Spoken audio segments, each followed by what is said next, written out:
The evening sun cast long shadows through the tall windows of the Silver Spoon, one of Manhattan's most prestigious restaurants.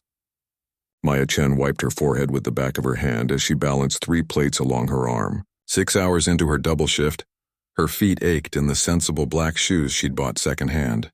They pinched at the toes, but they were the only pair that didn't violate the restaurant's strict dress code. "Order up for table 7, she called, sliding past a fellow server who looked as tired as she felt. Maya hadn't planned on working 2 shifts today. She'd meant to practice for her upcoming recital at school. But when Penny called in sick, Maya couldn't say no to the extra money. Not when this month's rent was already late. "You're a lifesaver," said Jin, the floor manager, as Maya dropped off the empty tray at the service station. His eyes were constantly scanning the dining room, watching for empty glasses or the subtle gestures of guests seeking attention. "How are you holding up?" "I'm good," Maya lied, forcing a smile. The truth was she was bone-tired. Between her classes at the music conservatory, practice sessions, and the 50-plus hours she worked each week, she barely had time to breathe. But complaining wouldn't help. "Just need to make it through the dinner rush." Jin nodded, not fully listening as he adjusted his earpiece. "Listen, we've got a last-minute reservation coming in. Big one." His voice dropped to a whisper. "Elliot Warner." Maya nearly dropped the water pitcher she'd been filling. Everyone in New York knew that name. Tech genius, billionaire, and notoriously demanding customer. His app had revolutionized how people found housing, making him one of the youngest billionaires in the country. His picture was splashed across business magazines and gossip columns alike. "He's requested the private dining room," Jin continued, straightening his already perfect tie. "Bringing 7 guests. The chef is already in a panic and Mr. Harrington is on his way in." Mr. Harrington, the owner, rarely appeared on weeknights. "This was serious. What does that mean for us?" Maya asked, already knowing the answer wouldn't be good. Jin grimaced. "All hands on deck. I need my best people on this. Warner tips like a dream but has been known to get restaurants blacklisted if he's unhappy." The knot in Maya's stomach tightened. She'd been planning to ask Jin if she could leave an hour early. She had a music theory paper due tomorrow that she hadn't even started. That plan was definitely off the table now. "And he's bringing the mayor's daughter," Jin added, checking his watch nervously. "They'll be here in 20 minutes. The kitchen erupted into organized chaos as the news spread. The executive chef bellowed orders demanding perfection from every station. The pastry chef was already preparing special desserts, and the sommelier disappeared into the wine cellar to select the finest bottles. Maya hurried to help prepare the private dining room. She polished each crystal glass until it sparkled under the chandelier, aligned the silverware with mathematical precision, and made sure each napkin was folded into perfect peaks. All the while, her mind drifted to her tiny apartment where her keyboard sat untouched. The sheet music for Chopin's Ballet No. 1 opened to the section she'd been struggling with for weeks. She'd once dreamed of playing in grand concert halls, of her fingers dancing across ivory keys as audiences sat captivated. But then life happened. Her mother got sick during Maya's first year at the conservatory. The medical bills piled up. Maya took 1 semester off, then another. By the time she returned to school, she was working full-time just to stay afloat. "They're here," a hostess whispered, poking her head through the door. "And he's brought 9 people, not 7. Jin let out a quiet groan before composing himself. "Maya, we need to add 2 more place settings, quickly." She worked with swift efficiency, her hands moving automatically through tasks she'd performed hundreds of times. Through the partially open door, she caught glimpses of the arriving party. Designer clothes, confident strides, loud laughter. They moved like people who expected the world to accommodate them, not the other way around. And then she saw him, Elliot Warner himself. He was younger looking in person than in his photos, with sharp eyes that seemed to evaluate everything they landed on. He wore a simple black sweater that probably cost more than Maya's monthly rent, paired with jeans and sneakers that somehow looked appropriate even in this upscale setting. His dark hair was slightly tousled, giving him a casual appearance that contrasted with the intensity of his gaze. "Who's taking their table?" Maya asked, hoping it wouldn't be her. She was exhausted, and high-profile guests required energy she didn't have tonight. Jin looked around at his available staff. "I think we'll draw straws for this one. Fair's fair." 5 minutes later, Maya stared at the short straw in her hand and fought the urge to sigh. Of course it would be her. That's how her luck had been running lately. "You'll be fine," Jin assured her, straightening her collar. Just be attentive but not hovering, confident but not familiar. And whatever you do, don't mention his business unless he brings it up first. I've heard he hates that. Maya nodded, took a deep breath, and entered the private dining room with her professional smile firmly in place. Good evening and welcome to the Silver Spoon. My name is Maya, and I'll be taking care of you tonight. 9 pairs of eyes turned toward her, but only one pair, Elliot Warner's, seemed to truly see her. His gaze was analytical, as if he were processing data rather than looking at a person. It made Maya's skin prickle. The chef has prepared several specials for your consideration tonight, she continued, forcing her voice to remain steady. She described each dish with practiced elegance, emphasizing the locally sourced ingredients and unique preparations. When she finished, Elliot Warner spoke for the first time. What would you recommend? His voice was quieter than she expected, with a slight rasp that suggested he didn't use it often. Maya hadn't anticipated being asked her opinion. Guests like these usually ordered without caring what their server thought. The sea bass is exceptional, she offered. Chef prepares it with a miso glaze that's perfectly balanced. Not too sweet, not too salty. Warner nodded thoughtfully. Sea bass for me, then. The others quickly followed with their orders, some barely glancing at the menu before deciding. The evening progressed in a blur of coarse dishes, wine pairings, and the subtle dance of high-end service. Maya kept their glasses filled, removed plates at precisely the right moment, and anticipated needs before they were voiced. All the while, she felt Warner's eyes following her movements, evaluating her performance with the same intensity he probably used when reviewing code or analyzing market trends. Between courses, Maya escaped to the kitchen for brief moments of respite. Her feet throbbed and a headache was forming behind her eyes, but there was no time to rest. Not with the restaurant's reputation and her substantial tip on the line. How's it going in there? Jin asked as she waited for the dessert course to be plated. Fine, I think. They seem to be enjoying everything. Maya rolled her shoulders, trying to release some tension, though Warner barely speaks. Just watches everything, Jin nodded knowingly. That's his thing, apparently. Observes more than he talks. Makes people nervous. Well, it's working, Maya admitted. The chef called her name, and she returned to the dining room with an array of artfully presented desserts. As she served the final course, Warner's party grew louder, the expensive wine having loosened tongues and lowered inhibitions. Maya moved carefully around the table, aware that one spilled drop could ruin clothing worth thousands. You're a student. It wasn't a question. Warner spoke quietly as she placed his dessert before him. Surprised, Maya nodded. Yes, sir. Music, I'm guessing. Classical piano. Maya nearly dropped the plate. How did you? He gestured vaguely toward her hands. Your fingers. They move a certain way when you're not using them. Muscle memory from years of playing. Plus you hum under your breath sometimes, Bach mostly. Maya felt her cheeks warm. She hadn't realized she'd been humming. It was a habit her mother had always teased her about. I'm at Eastman, she admitted, taking a longer path than most. Something flickered in his eyes. Interest, perhaps, or simple recognition of another detail correctly observed. Before he could respond, laughter erupted from the other end of the table, drawing his attention away. Maya retreated, unsettled by the exchange. As the evening wound down and the bill was settled with a tip that made her eyes widen, she found herself both relieved and strangely disappointed that her interaction with Elliot Warner was ending. The party began, gathering their belongings, preparing to leave. Maya stood by the door, thanking them as they passed. Warner was the last to exit. He paused before her, studying her face one final time. Thank you for the recommendation, he said simply. Then he was gone, swept away by his entourage and the waiting town car outside. Maya leaned against the wall, suddenly aware of just how tired she was. She had 3 hours of homework ahead of her, followed by too few hours of sleep before her 8 a.m. class. The grand piano in the corner of the main dining room caught her eye as she passed. A beautiful instrument that sat mostly for show, occasionally played by hired musicians on weekend evenings. Her fingers itched to touch those keys, to lose herself in music instead of orders and tips and bills. But that would have to wait. It always did.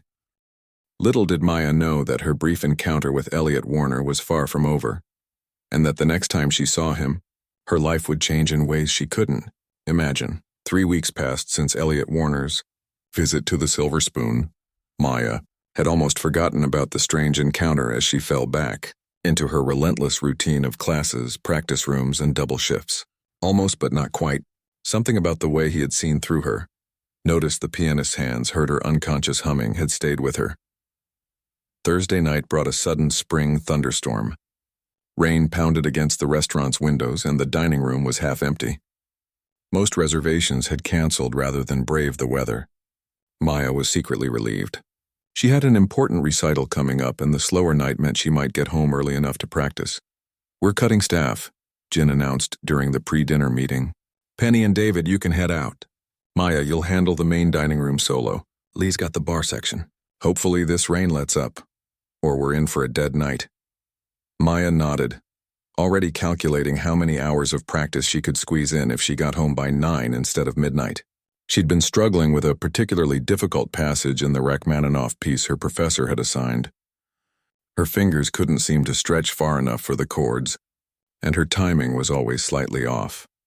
She was refilling water glasses at a table of regulars when the front door burst open, bringing in a gust of wind and rain.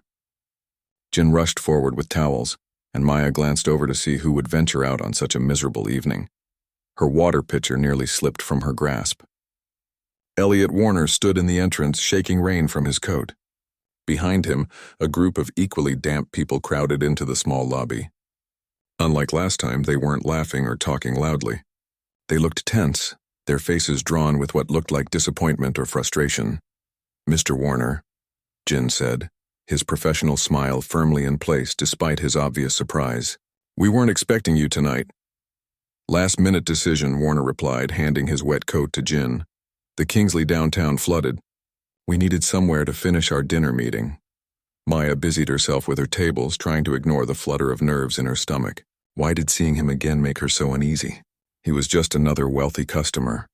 The restaurant had plenty of those, but she knew that wasn't true. There was something different about Warner.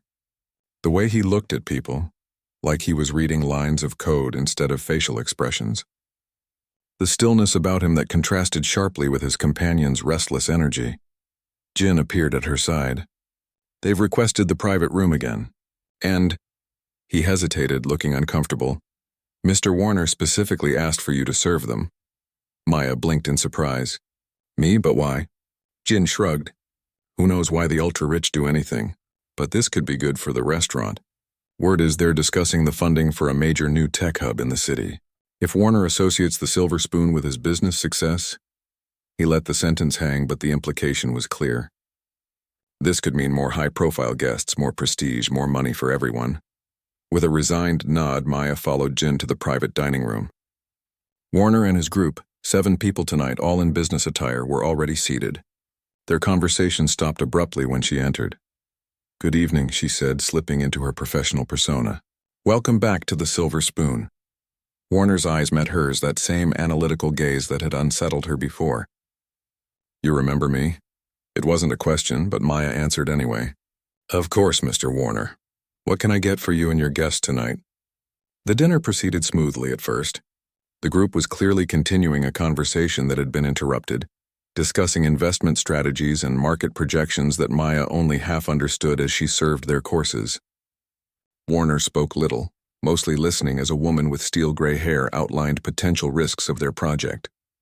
By the time Maya brought the main course, the mood at the table had soured. Voices grew sharper, and she caught fragments that suggested the meeting wasn't going well. Something about funding falling through and regulatory hurdles. "50 million isn't enough," said a man with round glasses, jabbing his fork toward Warner. "Not with these new requirements. We need twice that to get this off the ground." Warner sipped his water, his face unreadable. "The numbers don't work, Hal. Not how you've presented them." The tension in the room was thick enough to cut. Maya moved carefully around the table, keeping her eyes down and trying to be invisible as she'd been trained. Rich people preferred servers who didn't seem to hear their conversations. After clearing the main course, Maya was heading back to the kitchen when Warner's voice stopped her. "This place has a piano, doesn't it?" She turned, caught off guard by the sudden change of topic. "Yes, sir." "In the main dining room? Who plays it?" Maya hesitated. "We have pianists on weekend evenings, but not tonight." Warner nodded thoughtfully, then turned to his guests. Let's take a break. 10 minutes. Clear our heads before dessert. The group seemed relieved by the suggestion and followed him into the main dining room. Maya watched as they spread out, some stepping outside under the covered patio to check phones, others heading to the bar. Warner walked directly to the baby grand piano that sat on a small platform in the corner. He ran his fingers lightly over the closed lid, not pressing down. Is it kept in tune? He asked as Maya approached with a tray of fresh drinks. Yes, she answered. The owner is particular about that. Warner lifted the lid and pressed a single key, listening to the clear note that rang out. Nice instrument. He looked up at her with those piercing eyes. Do you ever play it? Maya nearly dropped the tray. No, she said quickly. I mean, I'm not allowed. It's for professional entertainment only. Warner pressed another key, then another, creating a simple 3-note pattern. That's a shame. I bet you're good. Before Maya could respond, the gray-haired woman approached. Elliot, we need to discuss the San Francisco numbers before we continue. Warner ignored her, his attention still fixed on Maya. Where do you study again? Eastman, wasn't it? Maya nodded, uncomfortable with his focus. Second year. Well, technically fourth, but I took time off. Piano performance? Yes. The woman cleared her throat impatiently. Elliot, what do you play, Denise? Warner asked suddenly, turning to her. She blinked, taken aback. I don't. No one here plays. Blake, Hal? Warner looked around at his group, all of whom shook their heads or looked away uncomfortably. Interesting. The mood shifted as Warner closed the piano lid and stood.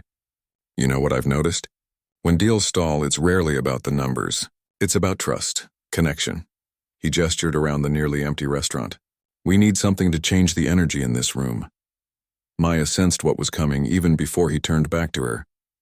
You study piano performance at one of the top conservatories in the country.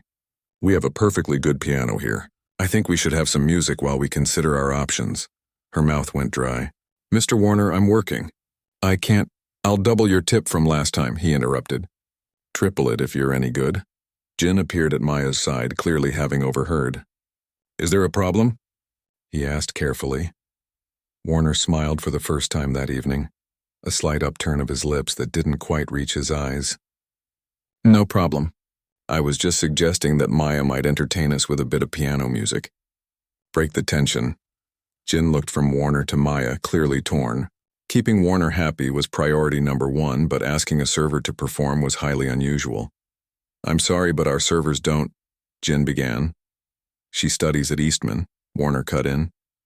Piano performance. Seems a waste to have talent like that carrying plates. Jin's eyes widened as he turned to Maya. You never mentioned you were a serious pianist. It didn't seem relevant to serving tables, Maya said quietly. Warner placed a hand on the piano lid. One song. Something to help us reset this conversation. Maya felt trapped between Warner's steady gaze and Jin's expectant one. I haven't practiced today. I wouldn't want to. Maya, Jin said, his voice gentle but firm. Mr. Warner and his guests are very important to the restaurant. The implication was clear. The restaurant needed this. Jin needed this. If Warner left unhappy tonight, it could mean trouble for everyone who depended on the silver spoon for their livelihood. Including her. One song, Warner repeated, opening the lid again and stepping back. Maya looked around the room. The few other diners had noticed the exchange and were watching curiously. Warner's business associates had gathered near the piano, some looking impatient, others intrigued. Beyond the windows, rain continued to beat against the glass, mimicking the pounding of her heart. With a deep breath, she set down her tray and walked to the piano. As she sat on the bench, memories of her last public performance flooded back. The competition where she had frozen mid-piece, her mind going completely blank before hundreds of people. She had stumbled off the stage in tears, certain her career was over before it had begun. That was just before her mother got sick. She hadn't performed for an audience since. Her hands hovered over the keys, trembling slightly. She could feel Warner watching her, along with everyone else in the room. Behind her, she heard Jin whisper, I didn't know she could play. She might not be able to, someone else murmured. Look how nervous she is. Maya closed her eyes. What could she play that wouldn't be too demanding? That her muscle memory could handle even with her nerves? A simple Bach prelude came to mind, beautiful but not too technically challenging. She placed her fingers on the cool keys, took one more deep breath, and began to play. The first few notes came out hesitantly, her fingers stiff with anxiety. She missed a note in the third measure and felt her cheeks burn with embarrassment. Behind her, she heard someone sigh. But she pressed on, focusing on the familiar pattern of the music rather than the eyes watching her. Gradually, her hands remembered what to do. The music began to flow more naturally, filling the quiet restaurant with gentle, rolling arpeggios. She kept her eyes on the keys, too afraid to look up and see Warner's reaction. As she neared the end of the piece, she risked a glance upward. Warner was leaning against a nearby pillar, his arms crossed, his expression unreadable. Their eyes met, and she saw something unexpected there. Not just analysis, but genuine interest. She finished the piece with more confidence than she had begun it, letting the final notes hang in the air before lifting her hands from the keys. For a moment, there was silence. Then polite applause broke out from the dining room. Maya stood quickly, eager to return to the safety of her server role. But as she turned, Warner stepped forward. "Is that all?" he asked, his voice quiet enough that only she could hear. "Is that really what you're capable of?" Maya stared at him, caught between offense and confusion. "I told you I wasn't prepared to." "That was technically correct," he interrupted, "but safe. Too safe." His eyes narrowed slightly. "What do you play when no one's listening?" "When it's just for you?" The question caught her off guard. She thought of the pieces she loved most, the ones that made her lose track of time in practice rooms, the ones that still moved her to tears sometimes. "Something else," she admitted. "Something more difficult." Warner nodded as if confirming a theory. "Play that instead." It wasn't a request. It was a demand. And somehow, standing there under his steady gaze, Maya knew this wasn't really about entertaining dinner guests or breaking tension. This was a test. But of what, she couldn't say. Maya stood frozen at the piano, Warner's challenge hanging in the air between them. Play something real. Something difficult. Something that mattered. The other diners had returned to their meals, their brief interest in the server-turned-pianist already fading. But Warner's business associates remained gathered around the piano, their expressions ranging from curiosity to impatience. "I really should get back to work," Maya said, her voice barely above a whisper. She glanced toward Jin, hoping for rescue, but her manager was watching with the same expectant look as everyone else. "Your work right now is here," Warner said, tapping the piano's polished surface. "You've shown us what you think we want to hear. Now show us what you actually play." Maya's throat tightened. What he was asking for, demanding really, was more than just a different piece of music. He wanted her to be vulnerable in front of a room of strangers, to play something that mattered to her. "I can't," she said, shaking her head. "I haven't performed anything serious in public for years." Warner tilted his head slightly, studying her with those unsettlingly perceptive eyes. "Why not?" The question was simple, but the answer was anything but. Images flashed through Maya's mind. The competition stage 3 years ago. The moment when her mind had gone completely blank in the middle of Liszt's Hungarian Rhapsody. The crushing silence as she froze, unable to remember the next note. The pitying looks as she fled the stage. The weeks of avoiding her professor's calls. Her mother's illness soon after, which had given her a convenient excuse to step away from performing altogether. "Bad experience," she said shortly, not wanting to elaborate. Something in Warner's expression shifted, a flicker of genuine interest breaking through his usual analytical gaze. "You're afraid?" It wasn't a question, and the blunt assessment stung. Maya felt heat rise to her face. "I'm busy. I have tables waiting." "Your tables are fine," Jin cut in, appearing beside them. He'd clearly been listening. "Lee can cover for a few more minutes." Maya shot him a betrayed look, but Jin just gave her an encouraging nod. "It's not every day our guests discover hidden talent among the staff," he added with a nervous laugh. "Mr. Warner, perhaps one more piece would be—" "Not for us," Warner interrupted. "For her." He turned back to Maya. "You're carrying something around. I can see it in how you move, how your fingers sometimes twitch when you're standing still. You're playing music in your head constantly, aren't you? But you won't let it out." Maya stared at him, unsettled by his accuracy. How could he possibly know that? She did hear music constantly, worked through difficult passages while washing dishes, practiced finger patterns on her thigh during bus rides, Fell asleep thinking about phrasing and dynamics. That's none of your business, she said, finding a shred of defiance. Warner smiled slightly, the first real smile she'd seen from him. Finally, some honesty. He stepped back from the piano. One more piece, then we'll leave you alone. The woman with steel gray hair, Denise, Maya remembered, checked her watch with obvious irritation. Elliot, we still have the projections to discuss before, and we will, Warner said without looking at her. After this, Maya realized she was trapped in some kind of power play.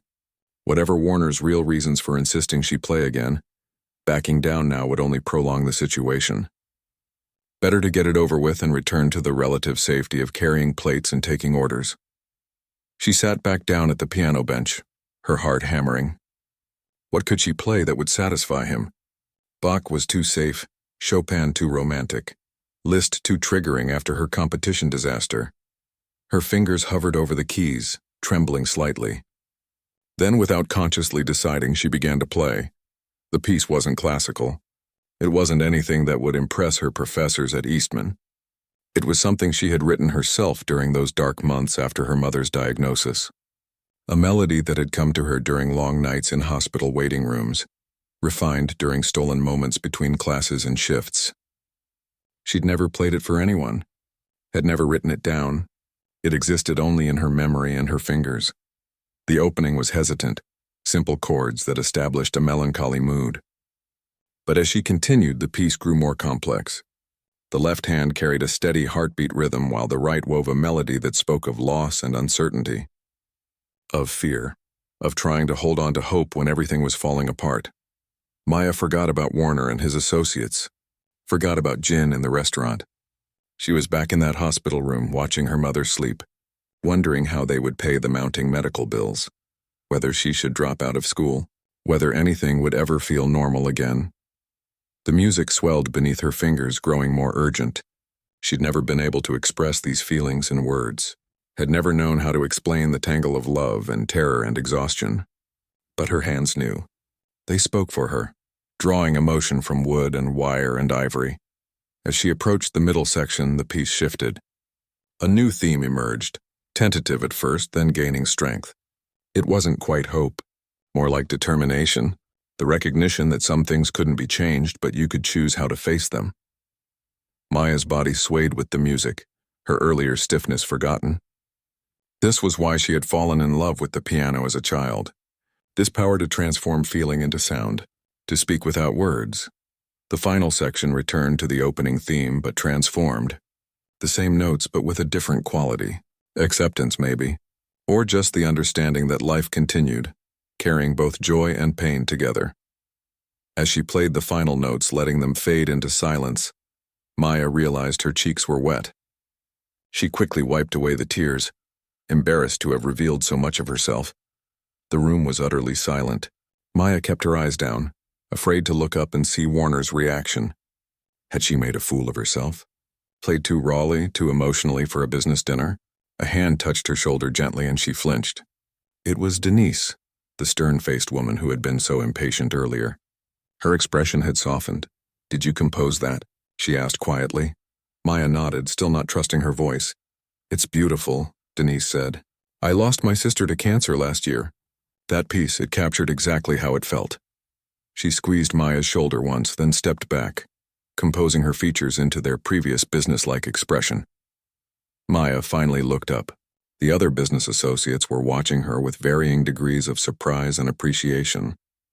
A couple at a nearby table had stopped eating, their forks suspended midway to their mouths. Even the kitchen staff had paused their work, peering through the service door. Only Warner's reaction was unreadable. He stood exactly where he had before, his posture unchanged, his face a careful blank. But his eyes, there was something different there, something that looked almost like recognition. "That's what I thought," he said so quietly that only Maya could hear him. He turned to his group.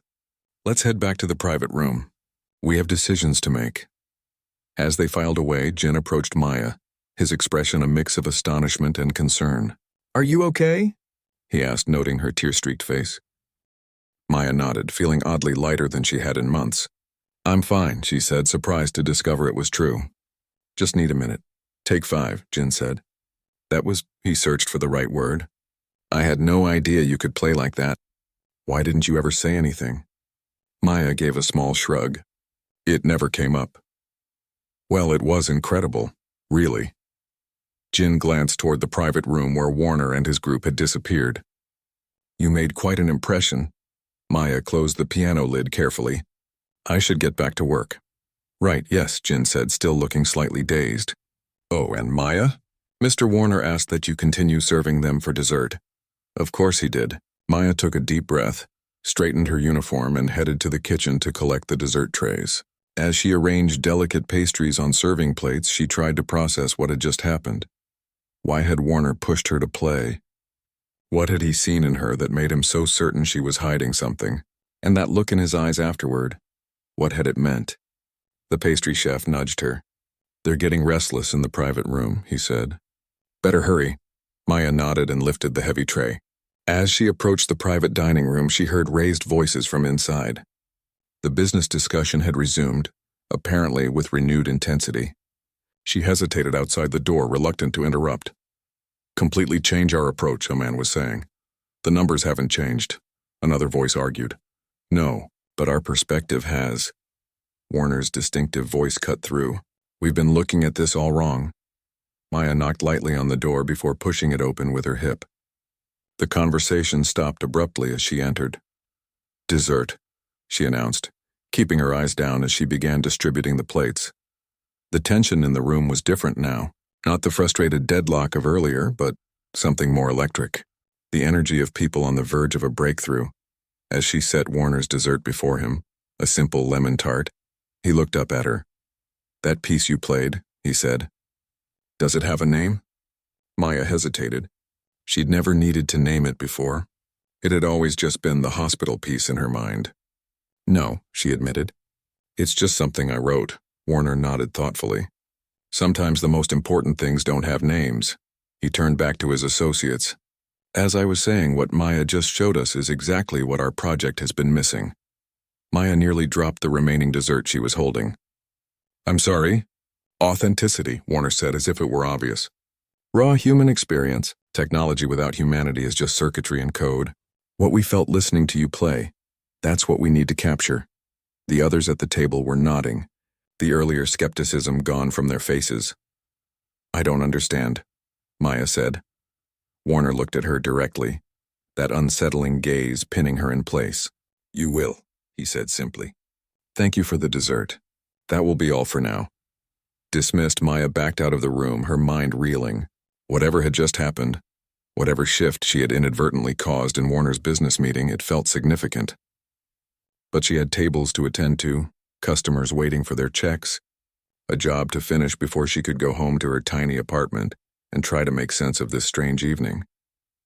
As she passed the piano, she let her fingertips brush lightly over its closed lid.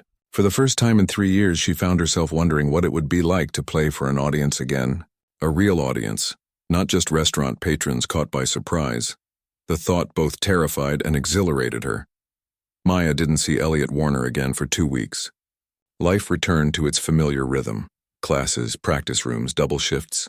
Cramming for music theory exams during her lunch breaks. Sometimes she caught herself wondering if the strange evening had been a dream.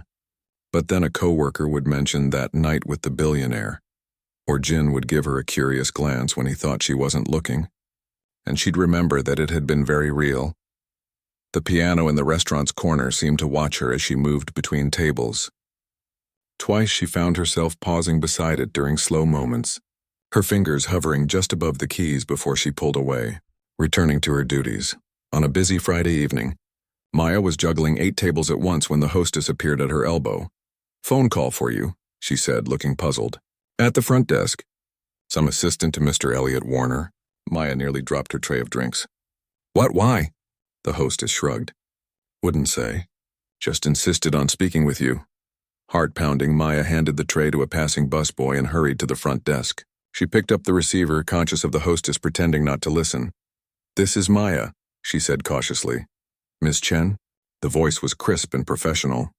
I'm calling on behalf of Mr. Warner. He's hosting an event tomorrow evening and would like you to attend. Attend? Maya echoed. What kind of event?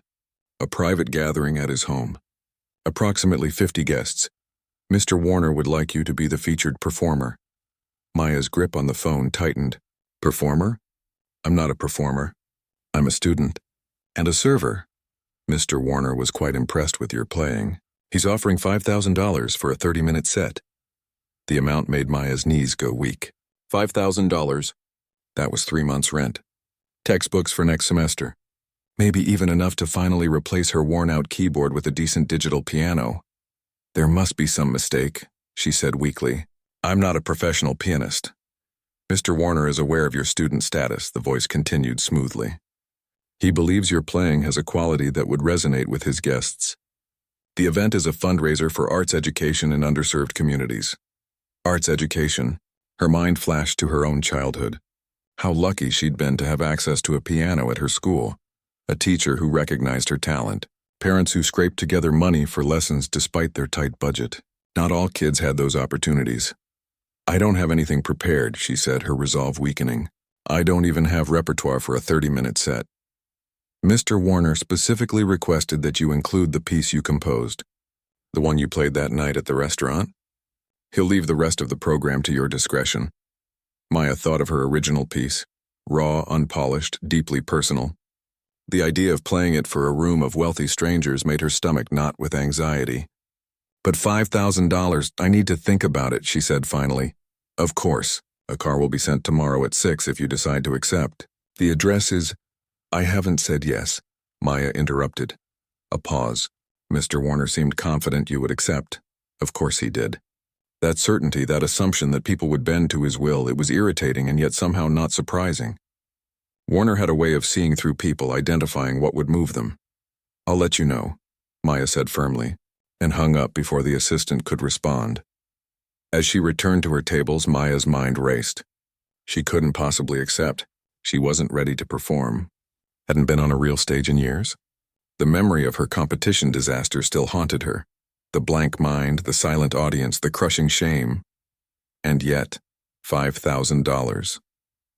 For 30 minutes of playing. It was an absurd amount, especially for a student who sometimes skipped meals to save money for sheet music. By the end of her shift, Maya had cycled through refusal, acceptance, and back to refusal at least a dozen times. As she hung up her apron, Jin approached. Everything okay? He asked. You seem distracted tonight. Maya hesitated, then told him about the call. Jin's eyes widened. 5,000? For playing piano at a party? Maya, you have to do it. I can't, she said automatically. I get terrible stage fright. I haven't performed in years. Not really performed for an audience that's actually listening. But you played here, Jin pointed out, for Warner and his group. And you were amazing. That was different. I wasn't prepared. I didn't have time to get nervous. Jin looked at her thoughtfully. Maybe that's the secret then. Don't prepare. Just play like you did here. Maya shook her head. It's not that simple, isn't it? Look, I've seen you when you're just wiping down tables. Your fingers are always moving, like you're playing something only you can hear. The music is already in you, Maya. The words hit uncomfortably close to what Warner had said. You're carrying something around. I'll think about it, she said. The same response she'd given Warner's assistant. She thought about little else on her bus ride home. By the time she reached her apartment, a tiny studio with walls so thin she could hear her neighbor's television, she was no closer to a decision. Her ancient keyboard sat in the corner, covered with a threadbare towel to protect it from dust. Maya uncovered it and sat down, playing a few experimental chords. The plastic keys felt nothing like a real piano, and the sound was tinny compared to the restaurant's baby grand. But it was hers. She began to play her composition, the piece she'd created during her mother's illness. It flowed from her fingers more easily now that she'd performed it once. As she played, she thought about Warner's gathering. 50 guests, wealthy people with influence, people who could donate to arts programs for kids, people who might someday be in a position to help a young pianist like herself. If she said no, nothing would change. She'd continue her double life, student by day, server by night, always exhausted, always stretching every dollar. If she said yes, the thought of standing before an audience made her palms sweat. But the thought of turning down this opportunity and the money made her equally uneasy. Maya played until midnight, working through pieces she hadn't touched in months. Bach, Chopin, Rachmaninoff. It felt good to play with purpose again, not just snatching moments between responsibilities. As she finally crawled into bed, she made her decision. The next evening, at precisely 6 o'clock, a sleek black car pulled up outside her apartment building. The driver, a woman in a neat uniform, opened the door for her. "Ms. Chen, I'm here to take you to Mr. Warner's residence." Maya smoothed the front of her one good dress, a simple black number she'd bought for recitals back when she still gave them. She'd spent her last free hour at school practicing in one of the rehearsal rooms, trying to shake off the rust, reminding her fingers what it felt like to play with intention rather than just for herself. She was still terrified. But underneath the fear was something else, a flutter of excitement, maybe even anticipation. The drive took nearly an hour, leaving the city behind for the winding roads of the wealthy suburbs. They finally pulled through an imposing gate and up a long drive to a modern mansion of glass and stone. Maya had expected something ostentatious, but Warner's home was surprisingly tasteful, elegant but not showy, nestled among tall trees that gave it privacy from the road.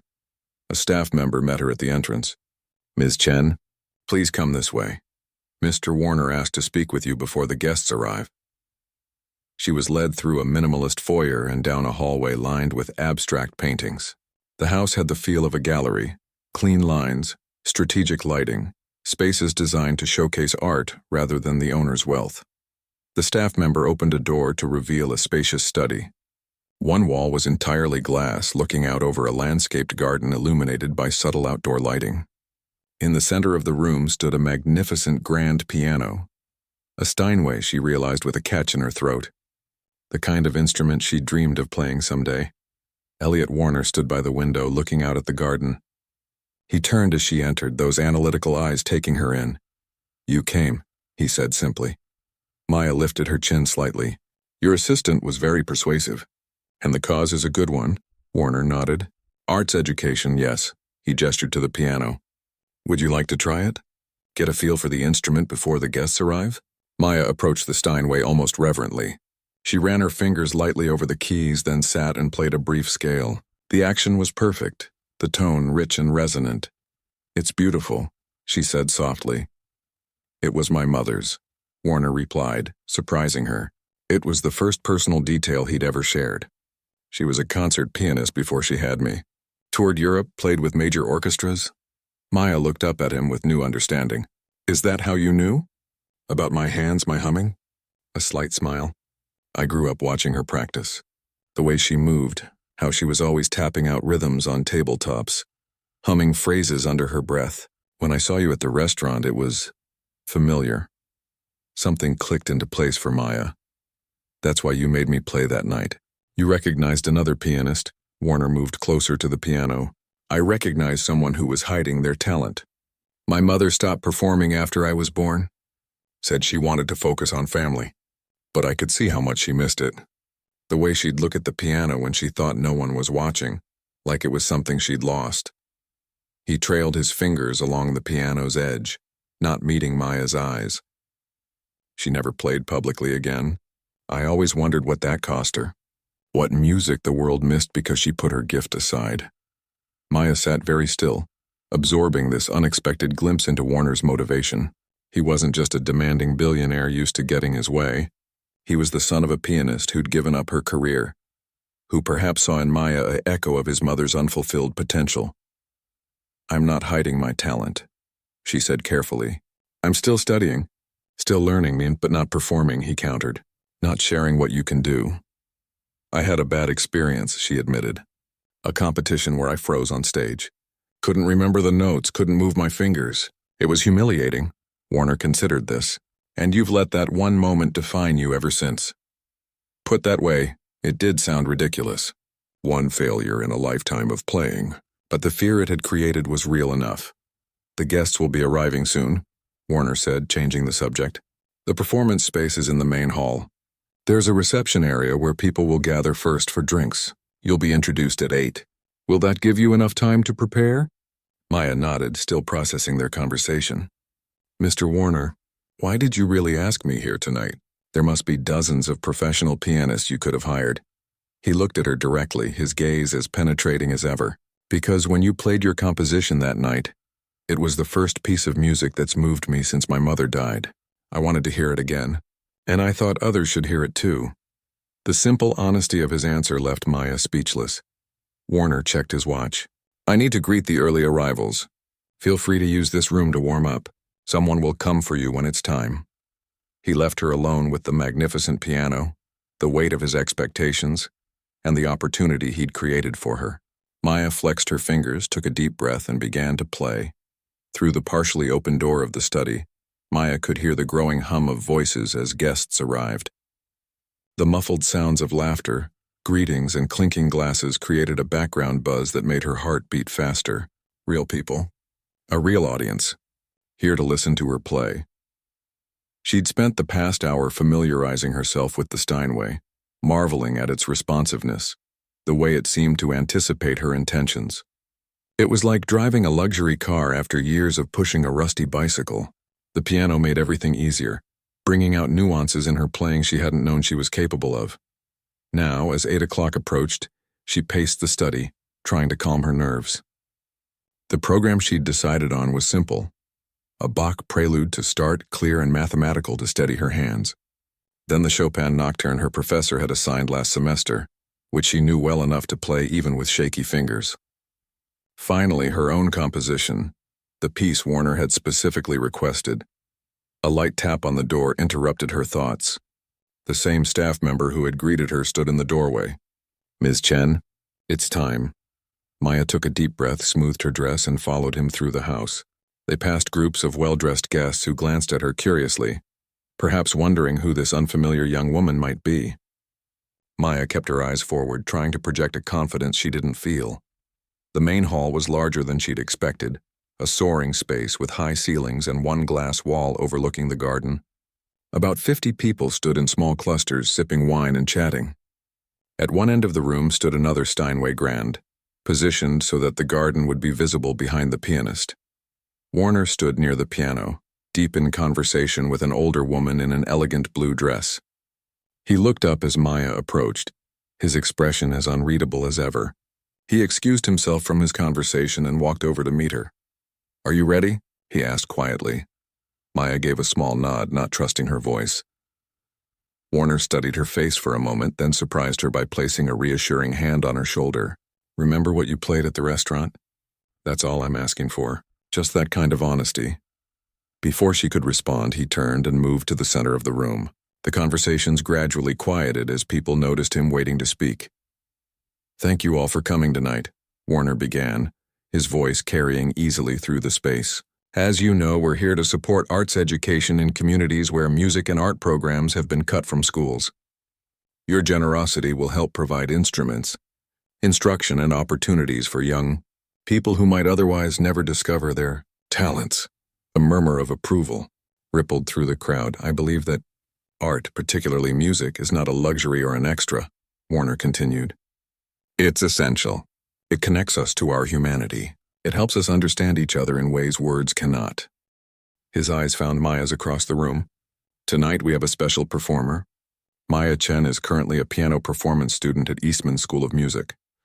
I first heard her play at the Silver Spoon, where she works as a server to support her education."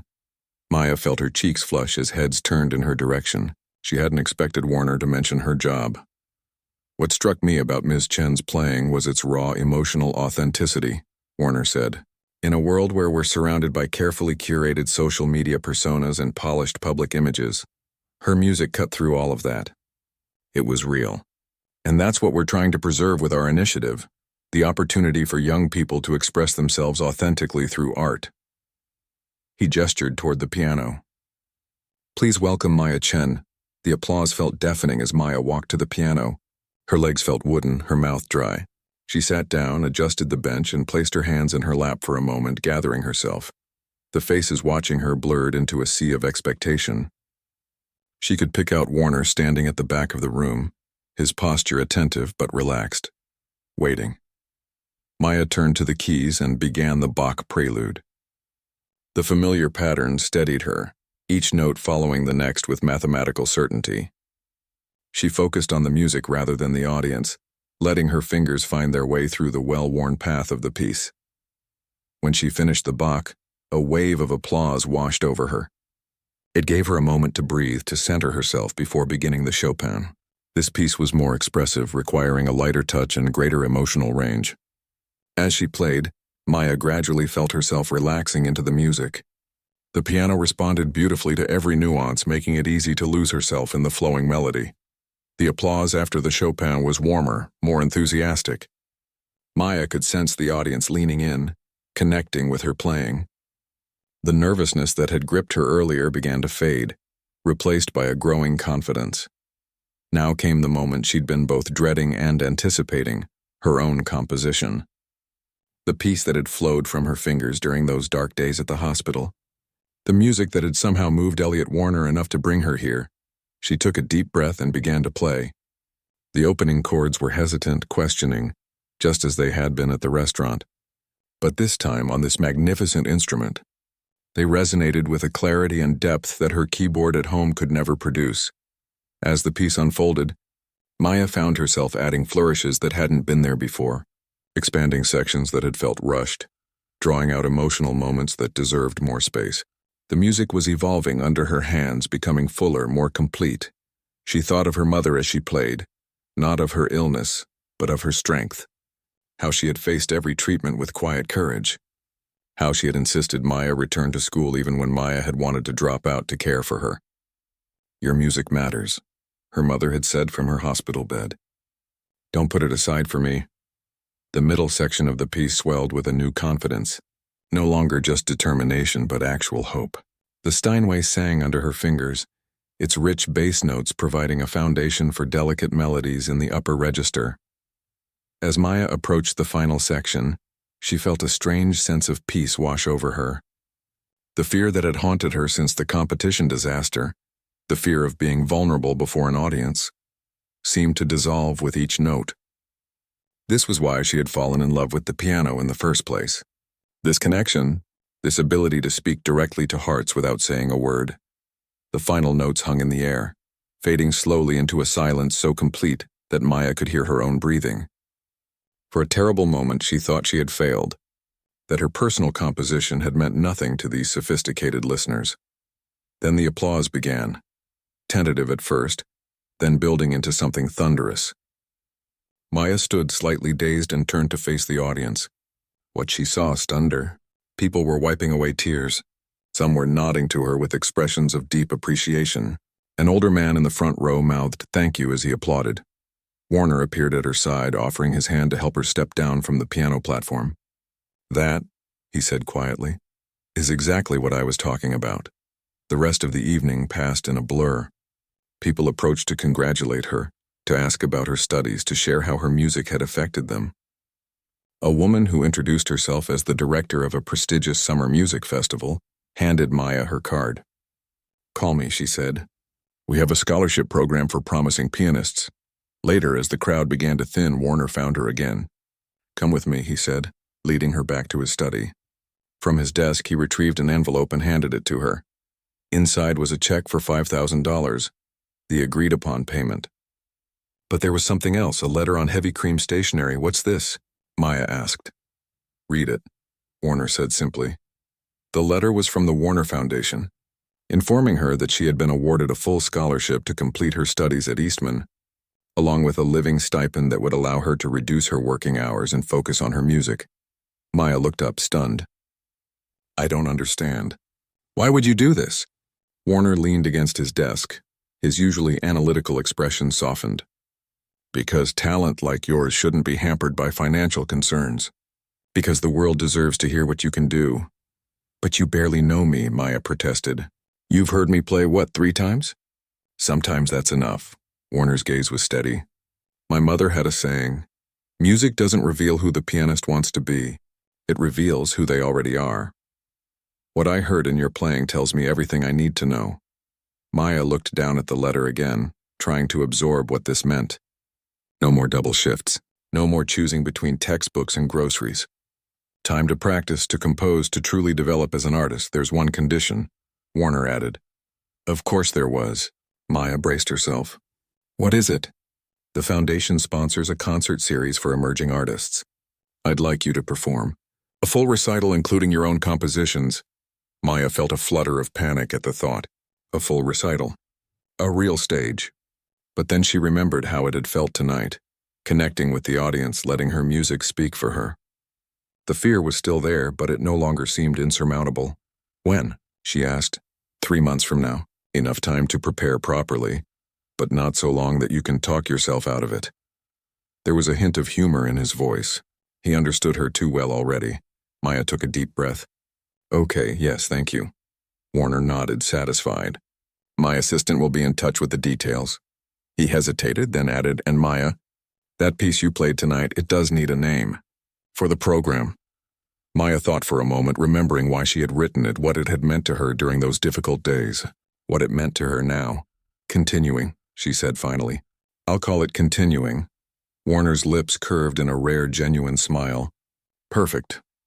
As Maya left Warner's house that night, check and scholarship letter safely tucked in her bag, she felt as if she had crossed some invisible threshold.